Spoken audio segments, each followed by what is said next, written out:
Gereja Tewahedo Ethiopia. Arti Tewahedo itu adalah tentang duinatur, Yesus, manusia, dan Allah itu. Jadi Tewahedo atau dalam bahasa Arabnya, ini bukan merujuk kepada doktrin ya. Tewahedo dan Tauhid. Tauhid itu artinya adalah unification atau penyatuan. Itulah yang kami mengerti di dalam Kolose 2 ayat 9. Di dalam jasmaninya seluruh kepenuhan kealahan. Jadi Yesus itu bukan hanya Allah saja, tapi dia juga secara sempurna menjadi manusia. Karena pengikut konsili Kalsedon. Enggak. Tahu nggak kira-kira Katolik sama Ortodoks bedanya apa? Nggak tahu. Kan pecah kan? Nggak tahu saya. Itu bukan gara-gara Kalsedon. Bukan, maksudnya Bukan. perpecahannya. Perpecahannya Katolik sama Ortodoks kira-kira tahu nggak? Nggak tahu. Roh Kudus berasal dari anak atau dari anak dan bapak? Enggak, kita bahasnya Isa dulu. Oh enggak ya, Oke, kita lanjutkan. Kita lanjutkan. Kalau Dondi, sesi berikut. Dondi, apa sih ajaran Nabi Isa yang ada di dalam Al-Quran? Intinya, ajaran Nabi Isa.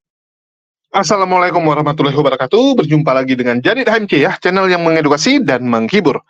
Di part pertama kemarin, teman-teman sudah melihat ya, bagaimana Metatron atau yang bernama Edwin dipermalukan oleh Kodonditan di depan Dr. Richard. Kalian sudah lihat bagaimana gestur wajahnya, cara dia berbicara yang benar-benar tertekan. Tertekan melihat data-data yang ditampilkan oleh Kodondi di depan Dr. Richard. Edwin hanya bisa terdiam, hanya bisa angguk-angguk, hanya bisa mengatakan, ya mau gimana lagi gitu ya. Itulah yang terjadi dengan si Metatron ini ya. Hanya sangar di medsos, begitu bertemu langsung jadi ayam sayur, memalukan. Dan di sini kita akan melanjutkan ya, melanjutkan bagaimana Kodondi membuka akal Dr. Richard, membuat Dr. Richard sadar bahwa ajaran kekristenan itu titik-titik-titik. Ya. Kita bisa lihat bahwa ini tidak lebih daripada iman. Selama ini doktrin yang menjadi tiang utama, bukan data-data dan juga bukan fakta-fakta ya. Itulah yang selalu ditanamkan oleh ya mereka-mereka ini. Dan di sini kita akan melihat kelanjutannya, bagaimana Edwin itu terdiam, tidak bisa berkata-kata saat dikuliti habis-habisan oleh Sardondi ya, oleh Kodondi. Dan ini sangat luar biasa ya, sangat luar biasa. Edwin di satu sisi mengatakan bahwa Tuhannya itu duinatur, Tuhan dan manusia. Begitu yang ditanya, loh jadi yang mati itu Tuhan juga dong? Bingung dia kan, bingung gitu. Kalau dia bilang Tuhan juga mati, ya nggak bisa gitu kan. Masa Tuhan mati? Kalau dia bilang bukan Tuhan, loh mana natur Tuhannya gitu? Bisakah natur Tuhan meninggalkan Yesus? Kan selama ini selalu seperti itu. Natur Tuhannya meninggalkan natur manusianya. Saya baru tahu ya, selain teman, rupanya Tuhan juga bisa mengkhianati kita gitu. Tuhan itu paling diri kita sendiri. Diri kita sendiri mengkhianati diri kita sendiri. Ini gimana gitu? Kalau kita terkena masalah, dikhianati teman, masih mending. Masih wajar. Yesus ditinggalkan murid-muridnya. Oke lah, bisa kita terima. Karena murid-muridnya ketakutan. Ya, muridnya ngumpet ninggalin dia. Tapi ini natur Tuhannya meninggalkan dia. Ini apa-apaan gitu. Cobalah teman-teman telaah, teman-teman pikirkan. Masuk di akal tidak ya? Dan Edwin cuma bisa mutar sana, mutar sini. Dan Kodondi merasa udah cukup. Ya, udah cukup mainkan dia. Yang penting Dr. Richard mendengar sendiri bagaimana mutar-mutarnya si Edwin ini. Kan gitu. Yang perlu diedukasi di sini adalah Dr. Richard dan para penonton tentunya. Para penonton dan Dr. Richard, kalau si Edwin ini udah susah lah, ya, udah mengakar gitu.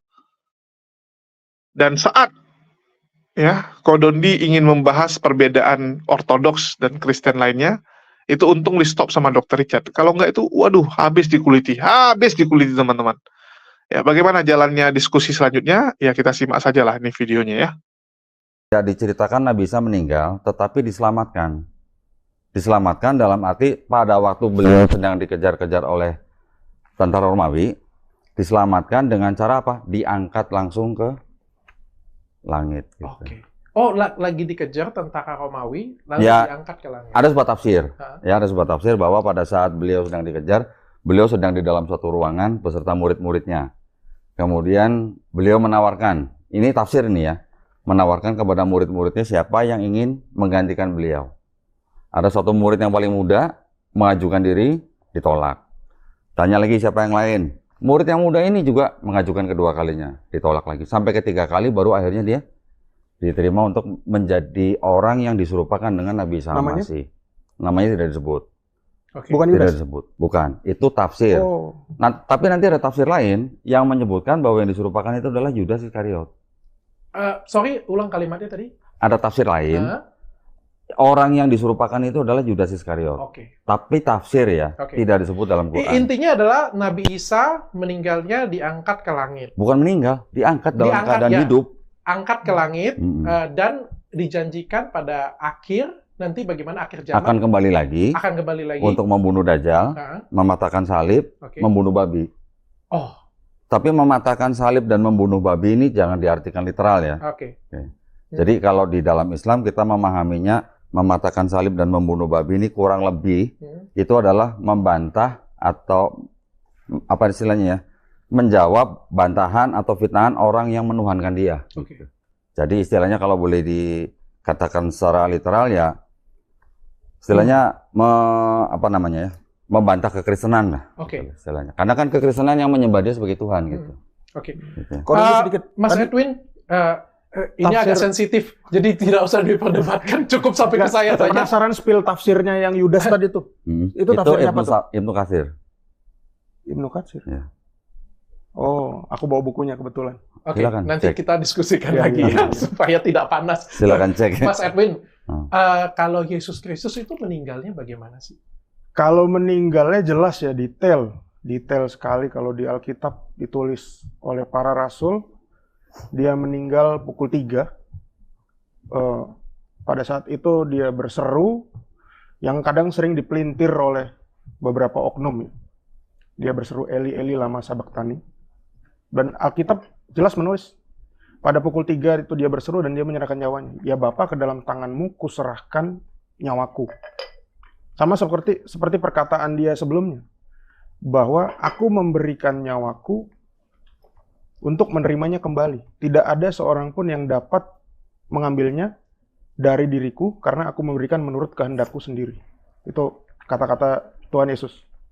Sehingga kadang oknum-oknum tertentu itu memelintir.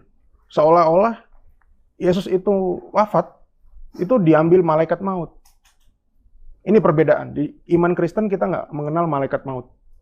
Jadi kematian itu adalah keputusan dari Sang Kristus untuk dia bisa masuk ke dunia orang mati, karena dia bukan menyelamatkan apa saja yang di atas bumi pada saat itu orang-orang hidup, tapi orang-orang mati yang dari zaman Adam. Ada di 1 Petrus 3 ayat ke-19. Oke. Itu dong. Tapi Yesus itu meninggalnya di kayu salib kan? Di kayu salib. Benar Betul, ya? Betul. Oke, disalib, di kayu salib, Iya. lalu 3 hari kemudian ada kebangkitan. Bangkit. Ya, Bangkit di dalam goa kan, kalau saya nggak salah. kuburnya nggak seperti kita di bawah tanah, ya. Iya. Kuburnya di atas tanah. Bangkit, ini yang mungkin ada persepsi yang salah ya ketika Elia kemarin bilang bangkit itu yang dimaksud bangkit itu adalah bangkit ini ya, 3 hari kemudian Iya. itu ada kebangkitan. 3 hari. Tapi beberapa netizen mungkin nangkepnya nggak sempurna ya. Jadi yang maksudnya dengan kebangkitan itu adalah Yesus itu kalau dalam kekristenan itu 3 hari kemudian itu ada bangkit di dalam goa. Betul. Terus dia naik ke atas juga atau bagaimana? Ya, setelah dia bangkit, Kitab Suci mengatakan bahwa dia selama kebangkitannya itu berulang kali menampakkan diri selama 40 hari. Oke. Lalu akhirnya Dan akhirnya dia naik ke surga. naik ke surga. Oke. Berarti ada kesamaan di sini naiknya ya. Ada perbedaan. Kalau saya nggak bilang sama. Oke. Untuk naiknya tadi kita nggak tahu elaborasinya gimana. Nah, konteks naiknya di Muslim. Oke. Dan naiknya kemana? Kalau kita ke surga. Iya, yang menyimpulkan biar netizen saja. Tapi saya melihatkan di sini ada cukup kesamaan, sama-sama naik kan. Perbedaannya satu nggak disalib, tidak ada penceritaan bahwa dihakimin, dikejar Romawi naik. Yang satunya ada salib, kebangkitan, lalu naik ke surga. Betul. Betul ya? Jadi kematian dan kebangkitannya itu punya makna yang mendalam. Dan kita bisa mendapat setting pada zaman itu tuh, bahkan naiknya di mana? Yaitu Bukit Zaitun, kitab suci yang mengatakan. Lokasinya persisnya, dan apa yang dikatakan Yesus pada saat dia sebelum naik. Oke. Dan setelah 10 hari dia naik ke surga, dia menepati janjinya dengan menurunkan rohnya, yaitu Roh Kudus. Ya, makanya kita semua yang dalam kekristenan ini pasti dibaptis. Agar bisa menyatu dengan Kristus melalui Roh Kudus. Peran serta Roh Kudus. Gitu. Kalau Doni ada yang mau boleh ditambahin? Boleh nanya dikit? Boleh. Boleh ya. Boleh. Kisah Para Rasul 5:30. Isa, ini bahasa pakai Isa ya. Isa yang kamu Kitab tangkap. apa ini? Sama, ini kitab suci Injil juga. Injil ya? Oke, LAI silakan. ya. Isa yang kamu tangkap untuk dibunuh sudah dibangkitkan dari kematian oleh Allah Tuhan nenek moyang kita. Betul. Ini berarti Dibangkitkan. Yesus bangkit sendiri atau dibangkitkan? Dibangkitkan. Dibangkitkan. Karena dia menjadi hamba dan dia mengosongkan diri. Dalam keilahian yang satu dengan Sang Bapa, Yohanes 10 ayat 30, dia membangkitkan kemanusiaannya. Makanya pentingnya kita ngerti tentang ajaran Injil itu, supaya kita paham. Kalau kita dari sudut pandang luar, nggak ngerti ajaran para rasul, baca Alkitab, ya tersesat. Jadi Yesus sebagai Tuhan dibangkitkan oleh Allah gitu ya? Betul, dibangkitkan. Firman dan Sang Bapa, Sang Jadi Roh kalau itu, hari dan hari kebangkitan Nah, Yesus, dia membangkitkan kemanusiaannya, karena kemanusiaannya ini adalah korban yang sempurna menurut Ibrani 10 ayat 5 yang dikutip dari Mazmur 40 ayat 7 Septuaginta ya. Dan keilahiannya menjadi imam. Imam Melkisedek, Ibrani 7 ayat 1. Pertanyaan saya cuma gini, berarti hari kebangkitan Yesus Kristus tuh harusnya hari dibangkitkan Yesus Kristus dong harusnya. Enggak kan, firman-nya masuk dalam kesatuan Allah itu. Ya kan dibangkitkan, bukan bangkit sendiri kan? Di firman itu dan Sang Bapa itu membangkitkan, tapi firman dan kemanusiaan itu dalam kami, manusia dan Allah, ini kan satu pribadi. Firman dan manusia, Yohanes 1 ayat 14. Itu yang dibangkitkan oleh Bapa. Firman dan yang satu dengan Bapa ini membangkitkan kemanusiaannya. Yang membangkitkan firman atau Bapa? Sang Tritunggal dong. Oh, Tritunggal. Kan firman tidak bisa mati. Betul nggak? Berarti yang mati apanya?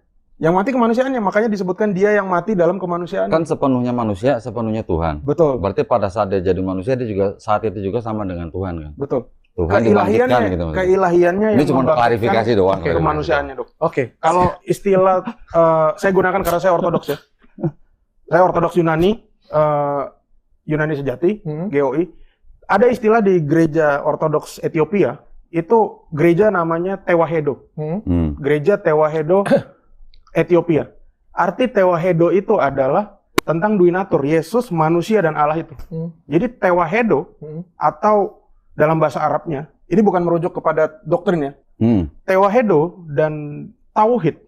Tauhid itu artinya adalah unification atau penyatuan. Itulah yang kami mengerti di dalam Kolose 2 ayat 9. Di dalam jasmaninya seluruh kepenuhan kealahan. Jadi Yesus itu bukan hanya Allah saja, tapi dia juga secara sempurna menjadi manusia. Karena pengikut Konsili Kalsedon. Enggak. Tahu nggak kira-kira Katolik sama Ortodoks bedanya apa? Nggak tahu. Kan pecah kan? Nggak tahu saya. Itu bukan gara-gara Kalsedon. Bukan, maksudnya Bukan. perpecahannya. Itu connect. Perpecahannya Katolik sama Ortodoks kira-kira tahu nggak? Nggak tahu. Roh Kudus berasal dari anak atau dari anak dan bapak? Nggak, kita bahasnya Isa dulu. Oh enggak ya. Oke, Oke, kita lanjutkan. Kita lanjutkan. Kok Dondi? Sesi berikut. Kok Dondi? Apa sih ajaran Nabi Isa yang ada di dalam Al-Quran? Intinya, ajaran Nabi Isa Al-Masih di dalam Quran itu adalah mengajak manusia atau Bani Israel ya. Ini khusus Bani Israel. Sama sebenarnya di dalam Kristen juga diutus khusus hanya Bani Israel. Ajarannya adalah untuk menjadi orang-orang yang taat dan menyembah hanya kepada Allah Subhanahu wa taala. Tuhan yang satu, yaitu siapa? Tuhannya Nabi Isa dan Tuhannya Bani Israel. Oke. Hanya itu saja? Ya, itu adalah ajaran utamanya. Itu yang disebut dengan ajaran tauhid. Hanya untuk menyembah kepada Allah Subhanahu wa taala. Oke. Selain itu, kalau dari istilahnya literasi Islam yang lain, Nabi Isa Al-Masih juga mengajarkan hidup di dalam kesederhanaan. Kurang lebihnya seperti itu. Gitu. Ada ajaran yang spesifik yang mungkin bisa satu penggalan kalimat atau satu penggalan ayat kayak gitu. Ajaran yang spesifik Nabi Isa yang ada di Al-Quran gitu. Biar kita bisa bandingkan apakah ada juga dalam Alkitab. Ya kalau yang spesifik begini sebenarnya. semua nabi-nabi buat Islam, dari Nabi Adam alaihissalam sampai Nabi Isa alaihissalam, semua membawa pesan yang sama. Pesannya adalah apa? Qul huwallahu ahad gitu.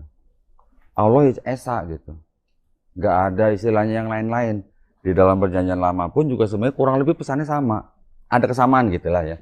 Perjanjian lama dengan Quran secara konsep tauhidnya tidak jauh berbeda. Sama-sama menyerukan hanya untuk menyembah kepada satu Tuhan. Tuhan yang Maha Esa gitu. Jadi kalau ditanya apa yang spesifik, saya nggak melihat yang berbeda dengan nabi-nabi sebelumnya yang diutus gitu. Ya. Mas Edwin, kalau ini karena saya Katolik, betul saya sudah belajar juga, jadi cukup banyak pasti ajaran Tuhan Yesus ya. Betul. Saya minta mungkin disebutkan beberapa saja, nggak usah semuanya. Jadi durasi kita bakal habis kalau bisa semuanya. Beberapa ajaran Tuhan Yesus yang ada dalam Alkitab. Ajaran Tuhan Yesus yang ada di Alkitab yang paling krusial adalah kasihilah musuhmu. Itu yang saya belum temukan di tempat lain. Kasihilah musuhmu. Itu betul-betul perkataan dia bahwa di dalam kitab Taurat juga disebutkan bahwa kita harus mengasihi sesama. Karena kalau kita tidak bisa mengasihi sesama, otomatis kita tidak bisa mengasihi Allah. Sia-sia. Dan Yesus mengajarkan bahwa kita itu bisa memperoleh keselamatan dengan hidup seperti dia. Yaitu apa? Yaitu mengikuti pertama, baptisan. Baptisan. Cara kita menyatu dengan Yesus, makanya dia bilang Yohanes 14 ayat 6, akulah jalan kebenaran dan hidup. Sebetulnya bukan ajaran yang masalah ajaran tok yang diajarkan, tapi karena dia menyebut dirinya jalan satu-satunya agar kita mendapat keselamatan itu adalah dengan baptisan. Karena kita memperoleh Roh Kudus, Roh Allah itu sendiri, dan kita bisa mempunyai modal kekudusan untuk bisa kita bertemu lagi dengan Sang Kristus itu. Bertemu lagi dengan Sang Kristus. Karena tanpa kekudusan tak seorang pun dapat melihat Tuhan, itu kata kitab suci. Jadi saya lanjut dikit ya dok ya. Kalau dikatakan kekristenan itu bukan tidak mengajarkan Tuhan yang satu, Yesus berkata dalam Markus 12:29, sembahlah Tuhan, dengarlah Syama Israel, sebentar. Adonai Eloheinu, Adonai Echad, saya tambahin. Ya. Ulangan 6 ayat 4, dengarlah Israel, Tuhan kita itu Esa. Ya. Dan Esa itu dalam pandangan Judaism purba dan kekristenan, karena kekristenan masih ada relate. Itulah yang kita pahami dengan Tritunggal. Karena kita, Allah yang hidup, Allah yang kasih itu pasti memiliki firman dan roh. Itulah inti ketritunggalan. Karena firman itu mengasihi sang sumber mengasihi firman melalui apa? Melalui rohnya. Ko Dondi, apakah ajaran yang tadi mengasihi musuhmu secara spesifik ada di Al-Quran? Secara spesifik yang sama persis dengan frase kurang lebih ya, mungkin kasihilah musuhmu gitu ya. Kurang lebih lah ya. Saya bisa bilang sih tidak ada ya. Tidak ada. Karena Islam begini, Islam mengajarkan begini. Ketika Islam dizolimi, kita boleh membalas. Oh, berarti ada sebaliknya ya justru ya. Ya, kita boleh membalas, tapi yang setimpal, tidak boleh berlebihan. Oke. Tetapi mengampuni lebih baik. Nah, itu di Islam. Berarti ada sedikit perbedaan, tapi ada persamaan. Dalil ada ya? Mengampuni lebih baik artinya bisa jadi mengasihi lebih baik, tapi membalas juga kalau boleh. Kasihilah musuhmu, ini kalau menurut pandangan saya. Artinya siapapun musuhnya itu tetap kita harus sayangin kayak gitu, nggak boleh kita bales. Mungkin kalau dari saudara Kristen memperspektifkan kasihilah musuhmu adalah tidak membalas kejahatan dengan kejahatan. Mungkin betul? Kurang lebih atau jadi, ada atau kasihilah musuhmu. Jadi tanya jawab nih. Silakan dari Ko Dondi aja. Untuk supaya tidak salah paham juga yang mendengar juga ya. Kasihilah musuhmu, ini kan artinya luas. Kebanyakan rata-rata kalau pendeta ditanya kasihilah musuhmu tuh seperti apa implementasinya gitu. Atau penerapannya gitu. Yang saya sering dengar adalah tidak membalas kejahatan dengan kejahatan. Tetapi kalau kita lihat apakah kira-kira bisa diterapkan gitu. Dalam kehidupan nyata gitu ya. Misalnya contoh. Ini Bible ini kan istilahnya dari Timur Tengah, mungkin dari Romawi ya berkembangnya, dibawa oleh negara-negara Eropa pada waktu kolonialisme dengan slogan 3G, kan Gospel, Gold, Glory. Pada saat misalnya satu negara datang ke sebuah tanah kosong yang belum merdeka, negara yang belum merdeka datang, terus kemudian dia menjadi penjajah misalnya, ya, belum ada pemerintah, belum ada negara nih, datang menjajah, terus memberikan Bible dengan ajaran kasihilah musuhmu gitu. Kira-kira orang yang di daerah itu menerima ajaran musuh, malah kan musuh saya kan penjajah. Terus masa saya suruh mengasihi penjajah, gimana caranya gitu? Nah itu yang menurut saya tidak bisa diterapkan gitu dalam dunia. Artinya tidak bisa diterapkan dari waktu ke waktu. Mungkin kalau dalam ruang yang agak sempit mungkin bisa, ya. Ketika ada hukum yang berlaku misalnya gitu. Tetapi misalnya seorang pun misalnya dizolimi, misalnya dirugikan, tetap saja orang akan mencari keadilan. Maka itulah ada hukum gitu. Saya hargai pandangan itu. Ko Dondi, ada beberapa yang spesifik mungkin ya tentang ajaran yang saya kenang dari kecil ya. Salah satunya ajaran Tuhan Yesus, kalau saya tidak salah koreksi saya ya, itu adalah doa Bapa kami.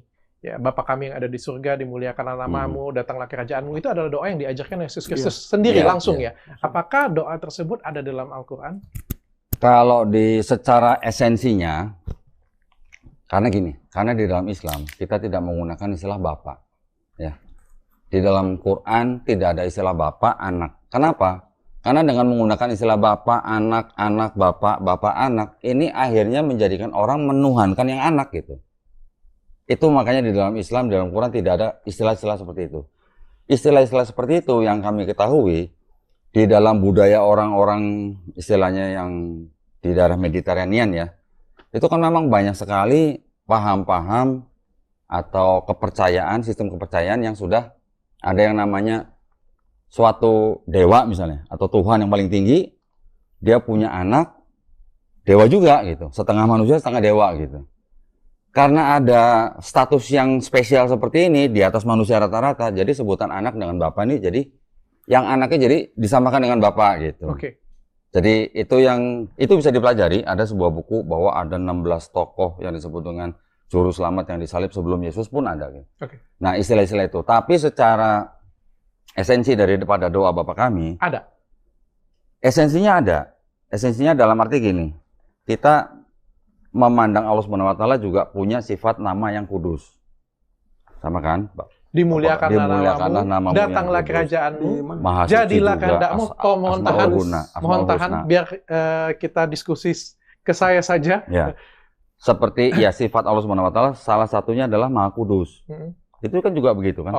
Itu kan juga tersirat. Tapi tidak spesifik ada diajarkan doa tersebut. Kemudian kalau ada kata-kata yang lain, ampunilah kesalahan kami seperti kami mengampuni kesalahan yang bersalah kepada kami. Dan jangan masuk di dalam Islam juga ada begitu. Tadi kan saya juga bilang. Jadi kalau kita bisa mengampuni itu lebih baik. Dan janganlah masukkan kami ke dalam percobaan, tapi bebaskanlah kami dari yang jahat. Ya, itu juga. Tapi mengasihi dengan kurang lebih auzubillahi minasyaitonirrajim. Tapi doa itu dalam bentuk ajaran atau dalam bentuk doa yang diajarkan kepada murid Nabi Isa? Kalau doa yang kita lantunkan setiap hari di dalam sholat, itu kata-katanya mungkin tidak persis sama. Tetapi yang kita minta adalah tunjukilah kami jalan yang lurus. Gitu. Berbeda ya, tapi ya kalau konteksnya karena agama mengajarkan yang benar ya. Sebenarnya kalau kita baca semua Quran, pesan-pesan yang ada di dalam PL, itu banyak yang sama. Saya yakin semua agama pasti mengajarkan semua yang sama, bukan hanya Yesus dan Nabi Isa, mau semua agama pun kalau agamanya benar pasti mengajarkan kita jadi lebih baik, bukan mengajarkan kita jadi lebih jelek.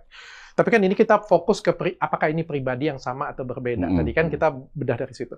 Ada yang kedua, ajaran yang saya ingat sekali pada waktu itu Yesus datang dan melakukan beberapa mukjizat. Ya, salah satunya adalah membelah roti dan ikan. 5 roti dan 3 ikan ya? Ikan buat 5.000 5 roti dan 2 ikan. Ada yang 4.000, ada yang 5.000. 5 roti dan 2 ikan. Itu Bapak kami itu identik sekali. Karena kayak setiap ujian itu diulang pertanyaannya kayak gitu punya kan. Doa yang diajarkan Tuhan Yesus langsung. Makanya saya bertanya kan. Karena ini yang ajaran yang lain mungkin saya nggak hafal kan Alkitab kan. Jadi kayak ya kita kan mungkin yang otentik saja yang benar-benar jelas aja lah kayak gitu kan, diajarkan bertahun-tahun. Sama ada satu lagi 5 roti dan 2 ikan. Itu kan diulang-ulang terus sehingga saya jadi hafal. Apakah cerita tersebut ada di dalam Al-Quran? Seingat saya nggak ada. Tidak ada. Seingat saya nggak ada. Oke. Kodondi duluan. Kodondi, apa sih mukjizat? Jadi kan Kodondi bilangnya ada kesamaan di sini bahwa Nabi Isa membuat mukjizat, betul ya? Tuhan Yesus juga membuat banyak mukjizat. Banyak sekali. Betul ya? Banyak Berarti di sini ada kesamaan ya. Tidak ada tandingan. Harusnya kita bisa melihat mukjizat ini sama jika pribadi itu satu orang. Apa saja mukjizat yang diceritakan di Al-Quran tentang Nabi Isa? Tadi sudah saya sebutkan, kalau nggak salah kan Nabi Isa Al-Masih kan diceritakan banyak menyembuhkan orang sakit, juga sampai membangkitkan orang mati. Sebenarnya dua itu yang paling utama sih sebenarnya. Kalau yang apa tadi, yang membagikan 5 roti 2 ikan kepada di gospel, ada yang 4.000, ada yang 5.000 orang, itu tidak ada. Tidak ada. Membangkitkan orang mati dan menyembuhkan orang sakit. Karena kan memang pada zaman Isa Al-Masih itu kan memang pada zaman orang, pada zaman apa ya? Pada zaman penyembuhan, pada zaman... Ada yang lebih spesifik nggak ya? Maksudnya siapa yang dibangkitkan kayak gitu biar kita bisa samakan pribadinya? Tidak disebut. Atau siapa yang sakit atau sakitnya apa yang disembuhkan gitu? Tidak disebut juga. Tidak disebut juga. Jadi Quran itu bukan buku catatan kesehatan atau bukan buku catatan apa ada orang mati dibangkitkan, itu bukan secara detail seperti itu. Jadi Quran itu adalah istilahnya buku yang mengingatkan gitu. Gaya bahasanya gaya bahasa orang yang sedang mengingatkan orang gitu loh. Ingat loh, ini Nabi ini berbuat ini gitu loh. Tapi gini ya, Kodondi, ini pertanyaan awam ya, pertanyaan awam ya. Tapi kan membangkitkan orang mati dan menyembuhkan orang sakit ini kan sesuatu hal yang luar biasa ya. Baik dari zaman dulu ataupun zaman sekarang ya. Membangkitkan orang mati, saya pikir itu sudah pasti utusan Tuhan ya. Dan sebaiknya, seharusnya, pasti akan dicatatkan lebih detail. Karena kan ini suatu hal yang luar biasa. Tapi yang lebih penting sebenarnya bukan karena Nabi Isa Al-Masih yang membangkitkan. Semua mukjizat, entah itu Nabi Isa Al-Masih sampai ke nabi-nabi sebelumnya, semuanya kan atas izin Allah Subhanahu wa Ta'ala. Iya, betul. Nabi Musa membelah lautan juga tidak mungkin atas izin Allah. Betul, saya sepakat. Semua nabi-nabi begitu. Saya sepakat. Kalau mau bicara membangkitkan, Nabi Ibrahim lebih canggih. Nabi Ibrahim alaihissalam. Ya, lebih canggih. Dia bisa membangkitkan burung yang sudah dipisah-pisah tubuhnya. Dipanggil nyatu lagi. Di Bible juga ada yang lebih canggih membangkitkan orang mati. Ada jenazah yang menyenggol tulang belulang Nabi siapa? Elias atau Elia? Siapa coba? Siapa? Ingat nggak? Elias ya kalau saya. Elia. Yang meninggal jenazahnya bangkit. Elias nggak ada. Itu nggak dibangkitkan. Elisa ya. Elisa. Kan ada Elia dan Elisa. Elisa atau Elias? Ayo. Nah, makanya saya tanya yang mana yang benar? Sudut pandang Islam aja. Enggak, jadi maksud saya di dalam Bible itu ada kisah jenazah yang terjatuh kena tulang belulang Nabi bangkit. Enggak usah Nabi itu membangkitkan gitu loh. Nabinya sudah mati, jenazahnya menyentuh tulang belulangnya bisa bangkit. Nah, jadi semuanya itu sebenarnya kita kembalikan kepada izin Allah. Saya percaya sih bahwa itu kan kehendak yang di atas ya. Jadi tidak diceritakan secara spesifik ya. Oke, saya balik ke Mas Edwin. Mas Edwin, mungkin bisa diceritakan apa sih mukjizat yang dibuat oleh Yesus Kristus? Pertama, Yesus satu-satunya manusia yang mengampuni dosa. Itu yang tidak bisa dilakukan manusia lain. Kemudian dia menghidupkan orang mati. Kalau tadi mungkin ada pendapat yang mengatakan dengan seizin Allah atau seizin Allah, seizin Tuhan. Ini ada satu hal yang perlu kita sadarin ya. Waktu orang mati yang dibangkitkan sama Yesus, itu Yesus tidak bilang dia mati, tapi tertidur. Sebetulnya dia tertidur. Pada saat dia membangkitkan anak kecil yang sudah mati, dia bilang, Talitakum, Lazarus, dok mesti tahu ya Lazarus ya. Dia bilang tertidur. Itu suatu kelancangan apabila dia mau bangkitkan seorang mati yang masih mati, terus dia bilang itu tidur. Berarti itu kan dusta. Artinya, dia mesti minta izin dulu, baru bangkit kan. Tapi kalau dia bilang itu tertidur, artinya dia sudah tahu bahwa dia itu akan bangkit. Jadi kalau kata kasarnya kita tidak butuh konfirmasi ulang pada pihak yang seolah-olah itu bukan dirinya sendiri. Karena dirinya itulah Allah, firman Allah. Dia membangkitkan. Itu menurut ajaran Kristen ya. Selain itu, mukjizat? Mukjizat banyak sekali, dok. Menyembuhkan mata orang yang buta. Siapa? Ada 2 orang buta yang datang kepada Yesus. Dan kemudian ada satu lagi orang buta yang di daerah yang namanya Siloam. Jadi orang buta itu datang, dia itu udah buta semenjak lahir. Kemudian Yesus, apa yang dilakukan Yesus? dia mengaduk ludahnya di tanah dan mengoleskan ke mata orang buta tersebut yang sudah buta dari lahir. Oke, dan bisa melihat. Dan bisa melihat. Oke. Selain Nah, itu, apalagi? Selain itu, yang dilakukan Yesus lagi adalah pada saat ada wanita pendarahan, wanita pendarahan itu di dalam orang Yahudi pendarahan itu sesuatu yang berat karena apabila seorang wanita pendarahan itu pasti dia tidak bisa beribadah. Oke. Sehingga saat dia menjamah jubah Yesus, dia langsung sembuh Oke. tanpa konfirmasi. Oke. Sehingga Yesus bilang, siapa yang menjamah jubahku tadi? Dan dia itu sembuh. Oke. Dan ingat, perihal orang buta tadi ada 2 orang buta dan 1 orang buta. Yesus tidak pernah berwajah masam saat didatangi oleh 2 orang buta tersebut. Tidak pernah. Langsung disembuhkan. Ada lagi yang lain? Tadi Berjalan di atas air. Berjalan di atas air juga Ya. ya. Berjalan di atas air. 5 roti dan 2 ikan tadi juga 5 termasuk roti mukjizat dan ya? 2 ikan, banyak sekali. Oke. Berjalan di atas air itu pada waktu Yohanes mancing ya? Iya. Betul ya? Iya. Pada waktu Yohanes mancing, dia nggak dapat ikan, lalu Tuhan Yesus jalan di atas air, Iya, berjalan di atas dan air. setelah itu Yohanesnya dapat ikan banyak. Betul. Ya, itu adalah mukjizat Iya. juga ya. Lebih spesifik ya. Kodondi, apakah mukjizat tersebut ada di dalam Al-Quran? Secara yang tadi diceritakan oleh Mas Edwin tidak diceritakan dengan detail seperti itu ya. Karena kan kalau memang gospel itu kan memang seperti Detail ya? semacam buku biografi gitu. Ya. Walaupun di antara keempat gospel itu sendiri banyak terjadi kontradiksi yang dianggap mungkin saling melengkapi, detailnya memang banyak gitu. Nah, tadi kan saya bilang di Quran itu bukan buku sejarah kesehatan atau sejarah penyembuhan orang. Jadi bukan, di Quran itu adalah buku yang menceritakan atau untuk mengingatkan orang gitu. Oke. Mas Edwin, ini ada kemiripan. Ya, mungkin karena ada kemiripan, ada perbedaan juga yang harus kita hargai di sini ya. Pertanyaan saya, mungkinkah Yesus Kristus setelah kita berdiskusi panjang lebar ya, kurang lebih 1 jam ini ya, sudah 1 jam kan? Sudah ya, kurang lebih 1 jam ini ya. Mungkinkah Yesus Kristus dan Nabi Isa itu adalah pribadi yang sama? Ini pribadi saya jawab ya, Dok ya. Setelah kita berdiskusi. Pribadi saya ya. Saya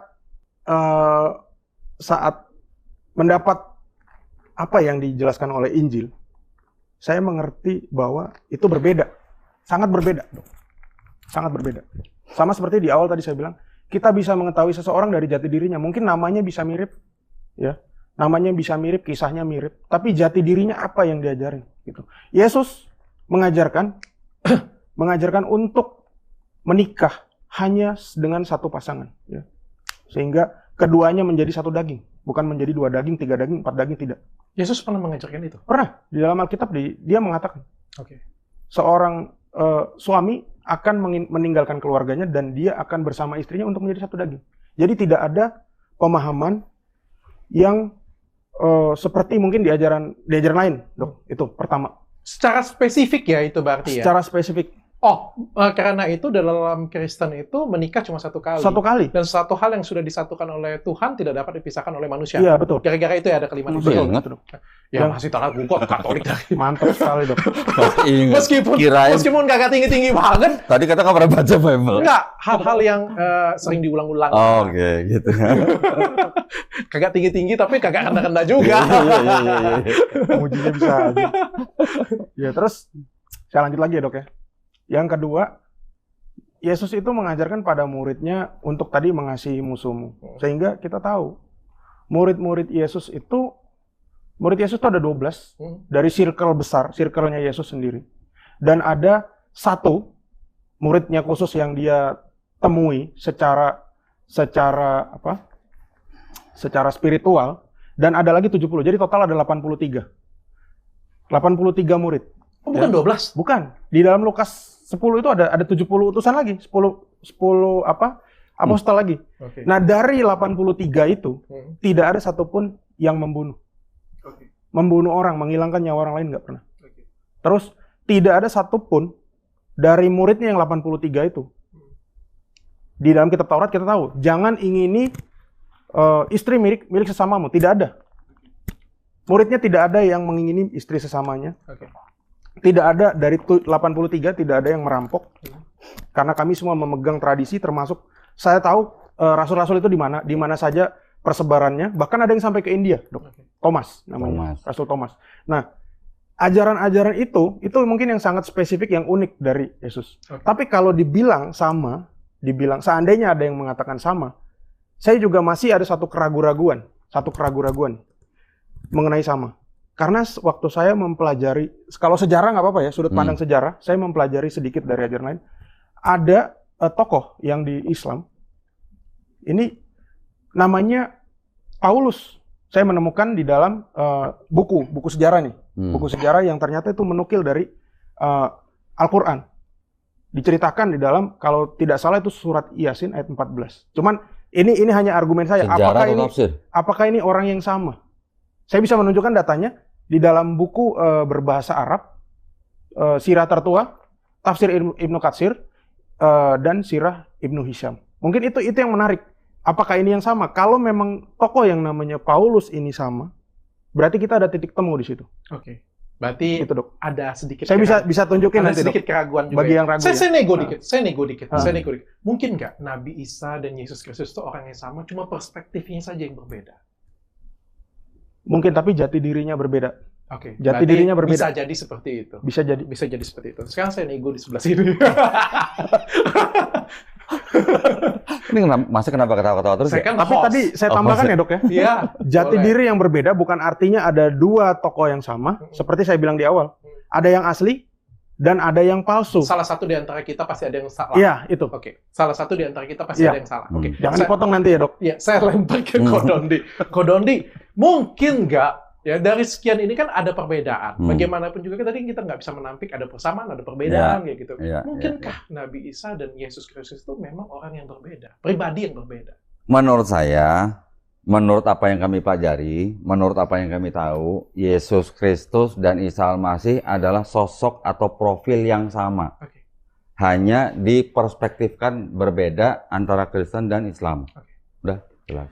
Kodondi, Simple. kalau misalnya Yesus Kristus dan Nabi Isa itu adalah pribadi yang sama, kenapa setiap kali kita Natal selalu kita berdebat? Toh kan Nabi Isa dan Yesus Kristus itu adalah pribadi yang sama, artinya sama-sama kita harus hormati.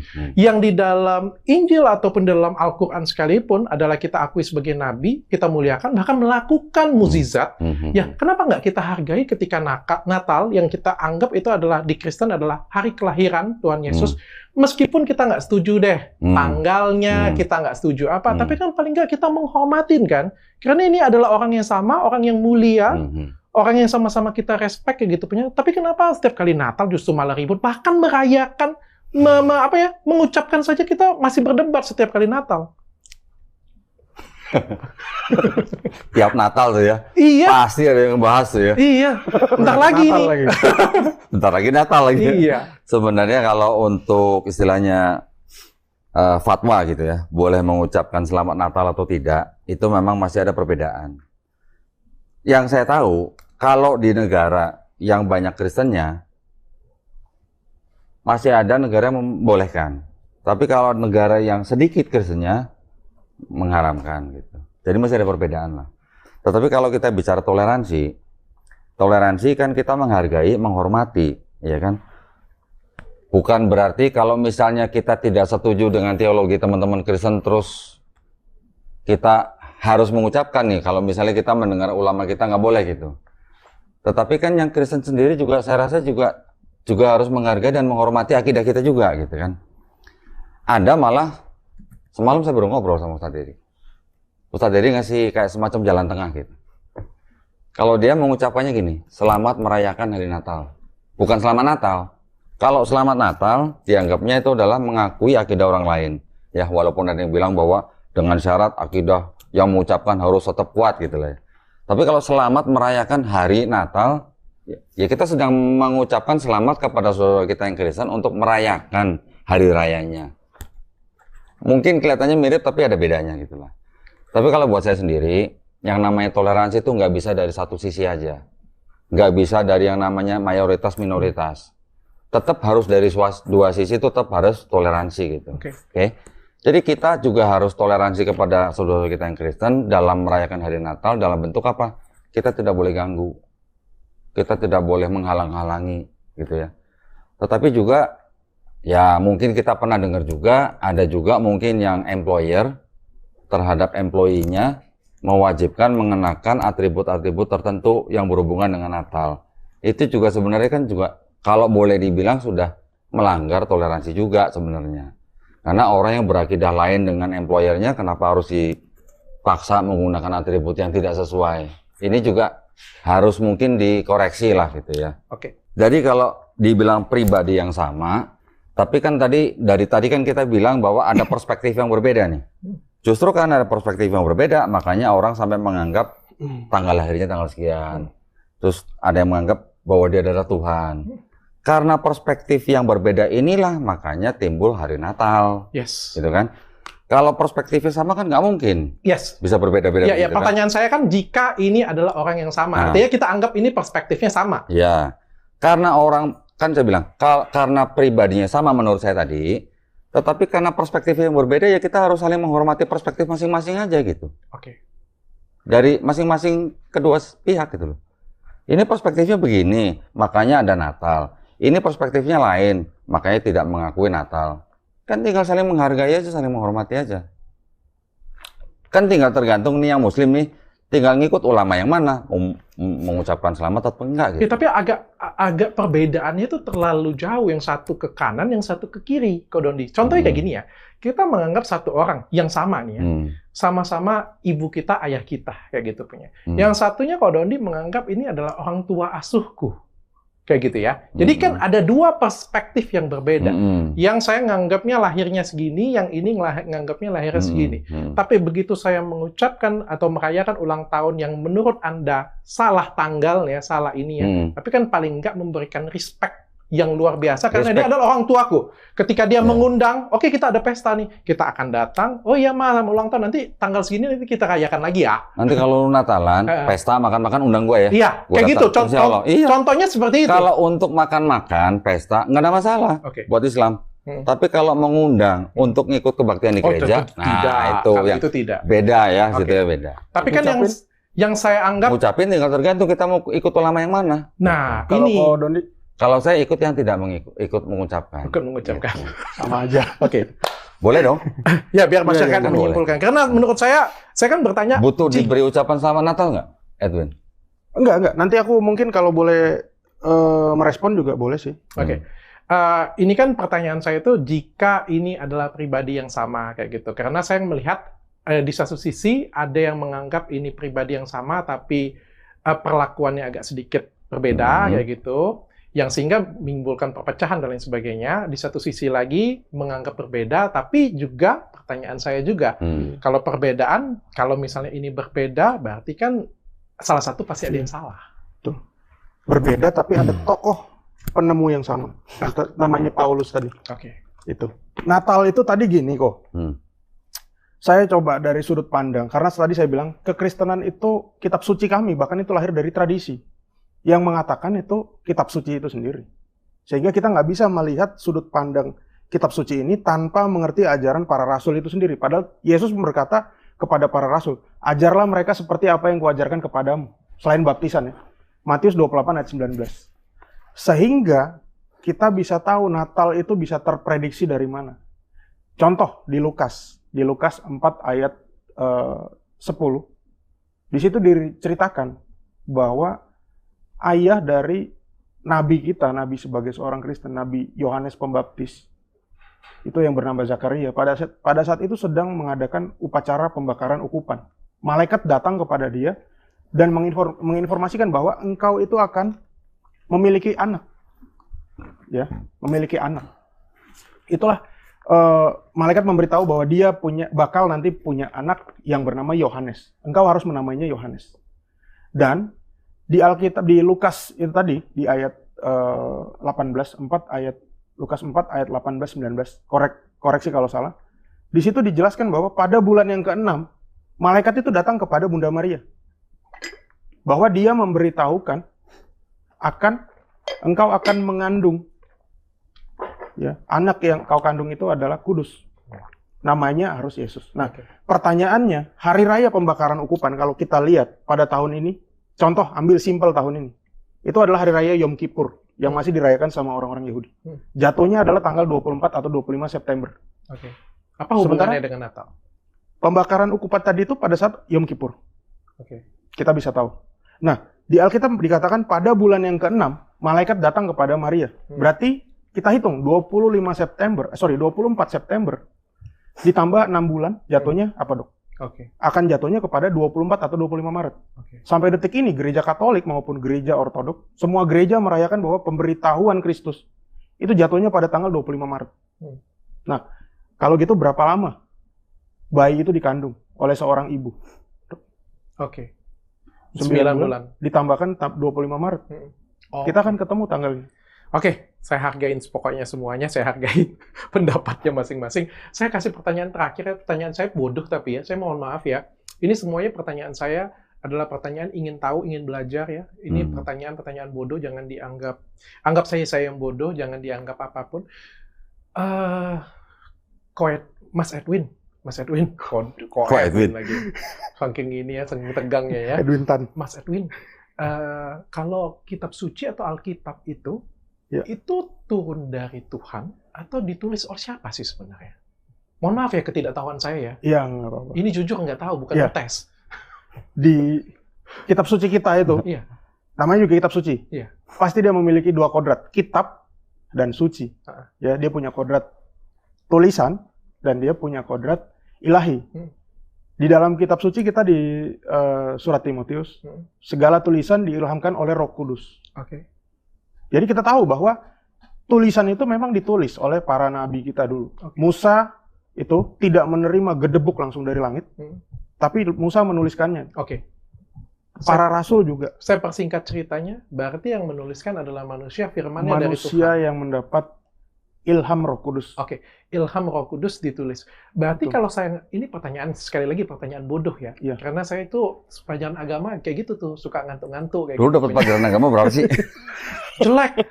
Agama sumpah. saya jelek loh, Dok, dulu. Jadi kalau kayak Matius, Lukas itu artinya adalah orang Lukasnya yang menuliskan. Iya, betul. Matius yang menuliskan. Matius. Artinya murid-murid Yesus yang menulis Alkitab. Saksi kan? mata, iya. Iya, benar ya. Betul. Oke. Para saksi mata yang menulis. Lukas saksi mata. Saksi mata. Lukas 10 itu dikatakan bahwa Yesus mengutus 70 utusan. 70 utusan itu Lukas masuk di dalam. Oke. Saya boleh nggak bertanya? Saya belum selesai. Ini kan ditulis oleh murid-murid Yesus. Yang menjadikannya satu siapa ya?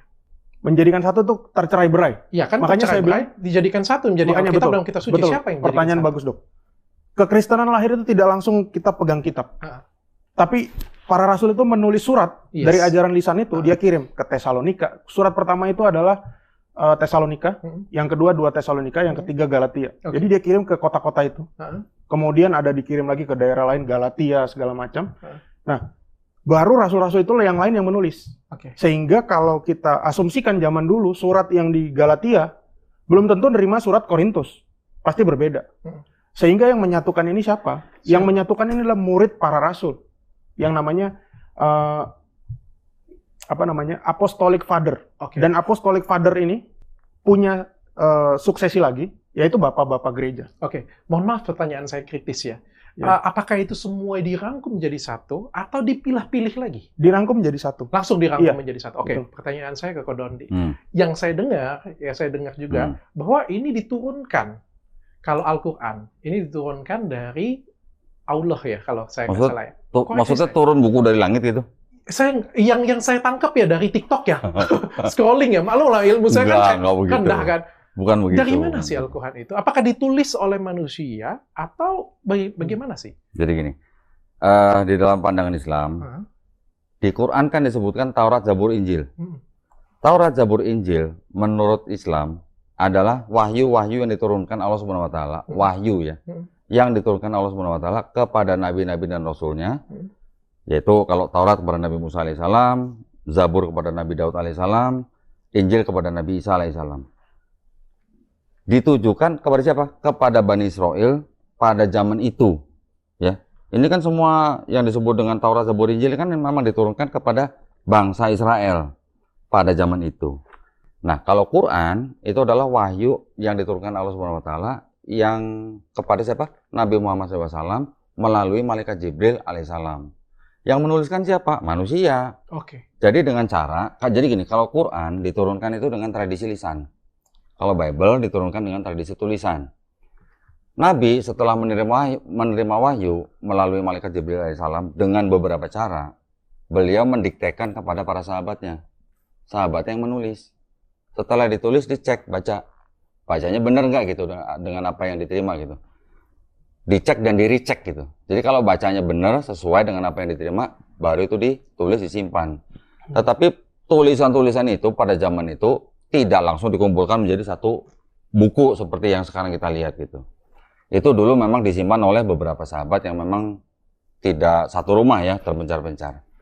Baru pada waktu kira-kira hampir 2 tahun setelah Nabi Muhammad SAW wafat, pada masa sahabat Khalifah Abu Bakar, itu baru dikodifikasi pertama kali. Ya, kalau Bible itu namanya dikanonisasi, kalau Quran namanya dikodifikasi. Yang pertama kali pada zaman sahabat Abu Bakar, dikodifikasi karena banyak penghafal Quran yang tewas dalam perang. Ya, kalau nggak salah perang Yamamah kalau nggak salah. Nah, setelah itu sudah jadi satu master, baru disimpan oleh anaknya sahabat Umar bin Khattab. Setelah masa khalifah yang kedua, Umar bin Khattab selesai, baru pada masa khalifah yang ketiga, sahabat Utsman bin Affan, itu beliau juga akhirnya harus melakukan kodifikasi ulang. Bakar. Dikarenakan ada banyak Muslim di tempat perang yang di Azerbaijan itu melafazkan Quran dengan dialek yang berbeda-beda. Nah, itu semua dikumpulkan yang berbeda-beda, dibuatlah satu master lagi berdasarkan pakai master yang disimpan oleh anaknya Umar bin Khattab gitu. Kalau yang tadi yang awal pertama dibuatin satu master, yang kedua pada zaman Utsman dibuatin 5 master. Yang satu disimpan di Madinah, yang kedua dikirim ke Mekah, yang lainnya dikirim ke daerah-daerah yang Aslinya lain. dibakar bener? Aslinya memang dibakar. Itu bener nggak kira-kira?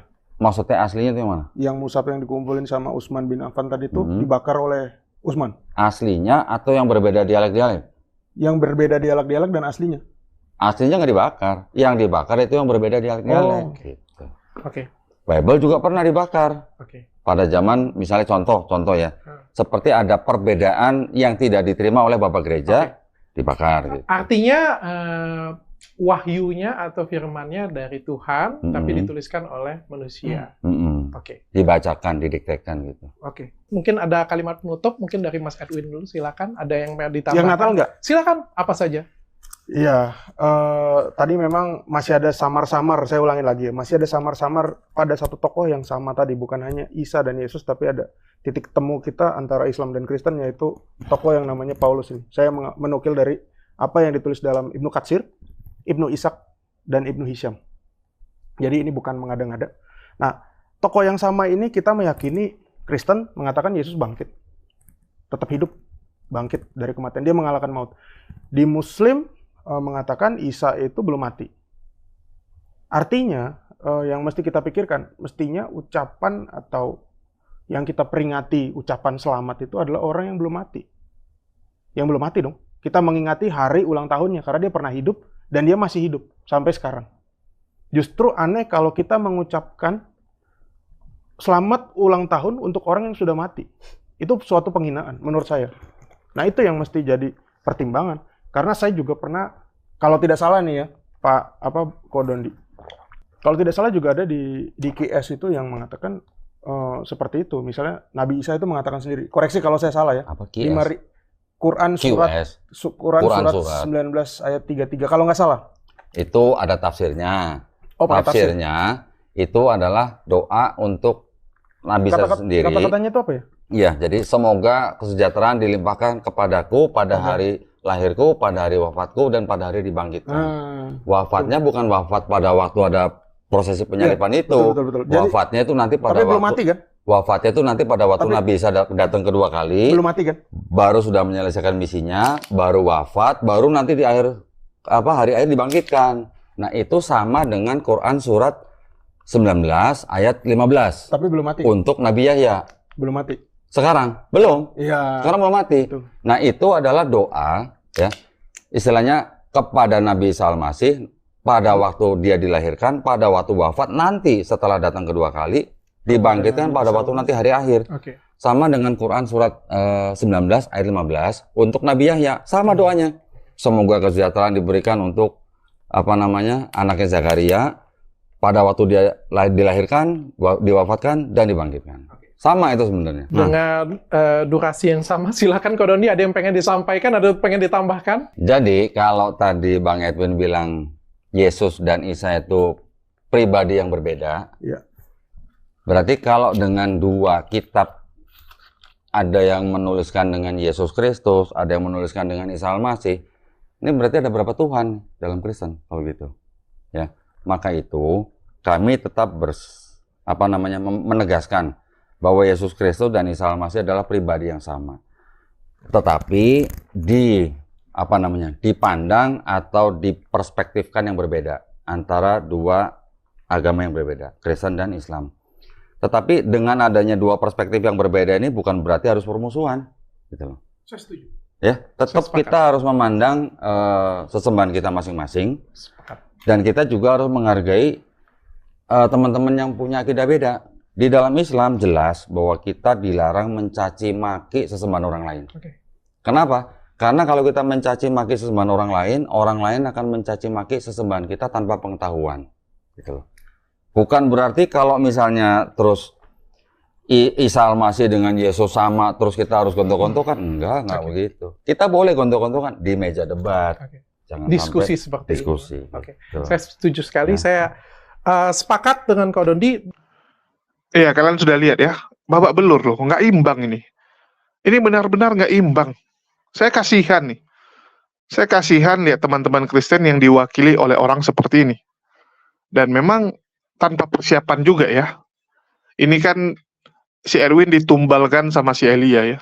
Ditumbalkan. Mungkin Edwin pikir, wah keren, saya bisa terkenal gitu kan. Saya bisa terkenal.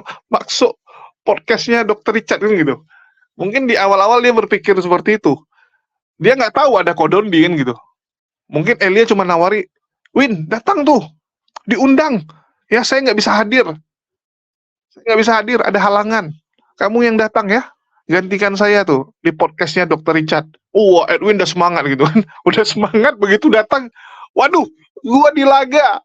Ya, gua disuruh berhadapan dengan Ko Dondi. Mampus lah. Mampus lah. Dan kemarin Edwin udah sempat senang, teman-teman. Dia sempat senang video podcast ini nggak ditayangkan. Ya, video ini di hold. Udah senang dia, yes gitu kan.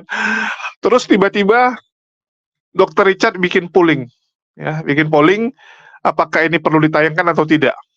90% mengatakan iya, dan itu dari Muslim ya. 90% yang mengatakan wajib ditayangkan. Video podcast tersebut wajib ditayangkan, yaitu dari Muslim. Kita tahu sendirilah, 90% yang Muslim. Sedangkan si Edwin sudah berusaha, teman-teman. Dia sudah berusaha minta tolong kepada teman-temannya agar polling tidak kan. Ternyata ya 90% tetap menang. Kalau udah bicara polling ya mohon maaf. Ya. Mohon maaf. Jumlah lebih banyak memang. Kita harus akui karena Islam lebih banyak jumlahnya, ya kita menang telak. Kalau bicara polling, tapi kalau bicara yang ikut diskusi ya memang Kristen bisa ngimbangi. Bahkan dari kelompok Polycarpus luar biasa sekali kan jumlahnya. Ya, jadi Polycarpus ini kan sempilan ataupun bisa dibilang teroris Kristennya lah. Ya, dari Kristen yang radikal, itu disebut Polycarpus. Dan jumlah mereka ya lumayan banyak gitu. Tapi kalau udah bicara polling ya mohon maaf. Kalau yang polling 1 juta orang yang ngasih suara, ya tentu saja Muslim yang menang. Kan gitu. Jadi kasihan si Edwin ya, sudah berusaha video ini jangan ditayangkan, ternyata tetap ditayangkan. Nggak dikasih poin sama Dr. Richard, habis Edwin habis ini. Habis benar-benar. Ini akan kehilangan banyak simpatisan, kehilangan banyak donatur dijamin. Akan berpaling nih donatur dia. Saya kasihan juga lihat nasibnya ya. Tapi mau gimana lagi? Itulah yang terjadi. Dan kebenaran nggak bisa ditutup. Kebenaran nggak bisa ditutup, teman-teman. Ya. Jadi semoga video ini bisa mengedukasi dan mencerdaskan tentunya. Ya, kita tunjuk kelanjutannya. Apakah Dr. Richard akan mengundang yang lain? Ya, mungkin teman-teman dari Kristen meminta kan, wah kalau bisa kami wakilkan yang lain lah, jangan yang seperti itu. Kami minta Bambang Nursena atau Ibu Rita Wayu atau siapa gitu kan, yang mereka anggap kompeten daripada yang begini. Atau Budi Asali, guru dari Elia ya, Budi Asali guru dari Elia yang sudah babak belur juga ketemu Ko Dondi, ya mana tahu. Itu sih yang bisa kita tayangkan dan tampilkan. Makasih buat teman-teman yang sudah mendukung. Terima kasih atas doa-doanya. Makasih buat semuanya. Di akhir kata saya ucapkan wassalamualaikum warahmatullahi wabarakatuh. Sampai jumpa di video-video kita selanjutnya.